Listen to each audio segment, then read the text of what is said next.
This is Megan of Megan's Creations. Today we're going to discuss ribbon wrapping around other elements. It could really be any curly, swirly element, string, um, bows. It's just ribbons are very common, especially when they're fun and curly like this. And so you see here I've scrapped my layout. This layout has my kit open wide and my template bursting to life. From those products are what I'm using on this layout. And now I'm going to take that fun red houndstooth ribbon and I'm going to wrap it around the ring frame around that middle photo. You see that I positioned, let me zoom in first. We're going to zoom in about 80%. Let's see if that's, I don't want to get too close, but I just want to show you that I have lined up my ribbon so that the back side is what's going to go behind. This part right here, this with the red from the back of the ribbon, is what's going to go behind my ring frame. And you see that I've given enough room to really be actually tucked behind there. And then I'm going to do it again down here. There's just a little gap right here that shows that this can really come up behind. If it just, use common sense when you're wrapping it. You putting the front of this ribbon with the white and red houndstooth pattern behind something like that doesn't really make sense. It doesn't look right. It would be this curve back here that would go behind the frame. So we start with just add the drop shadow as it is and duplicate the layer. And now the reason we do that is to catch anything if we erase too much. I'm going to take one of these layers and now drag it behind my ring frame. And I'm going to go ahead and clear the drop shadow from that one. Just one of them needs to have a drop shadow. And it should be the one on top, and we'll work with that. Okay, so now we go to the top, and there's a number of different ways we can try to cut this out. I'm going to, you can use like the pen tool first to just get this chunk out, but we're going to use the eraser tool to even it out. So I'm going to go ahead and just start with the eraser tool since this is a really skinny frame and definitely need to shrink my brush down. And then you want to decrease the hardness that creates that sharp line. We soften it up so we can gradually blend the ribbon in. So really light hardness, like 15%. And we're also going to reduce the opacity. Let's start with just like 20%. And this means we're going to go over the same area over and over again, but we just want that real gradual change here. So I'm going to go ahead and start. I'm on the ribbon, top layer ribbon above that, and I'm just going to start erasing it where it's on top of this ring.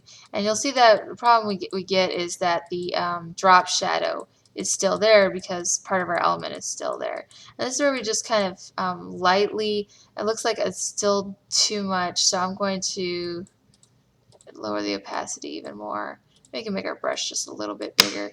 But you just kind of work it out, and we're actually going to erase some of the ribbon that's not behind the frame just to blend that drop shadow into it. And work it on both sides here and keep going until, just gradual is the best way to do this so you don't get that a stark comparison there, and you don't want it to look bad. Okay, so just keep working it and do it gradually. Okay, and as it starts to get dark, you work it in a little bit further, then maybe lower the opacity of your brush a little bit more, just so that it's a gradual shift. Okay, so that's pretty good there. It's showing that there's going to be still a little bit of a drop shadow on top of our ring, and I'm okay with that because it could be like what's coming from this ribbon right here, and just we're working it here, and that's as light as it's going to get. Okay, so now we're going to come down to this one and do the same. Just start with getting mainly what's on top of the ring, underneath it, and then working into the ribbon even that's not right behind it so that it gradually blends in. Okay, I'm going to go ahead and up the opacity here and just really get that drop shadow. There we go. So we can use a higher opacity when we're doing what's right on top of it, and then you definitely use a lower opacity as you're blending the drop shadow into the part that's not on top of it anymore.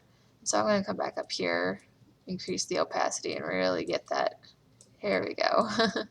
Brighten that up and really get that area right there. That's better. Okay. So yeah, I like using the eraser tool. As you can see, it blends.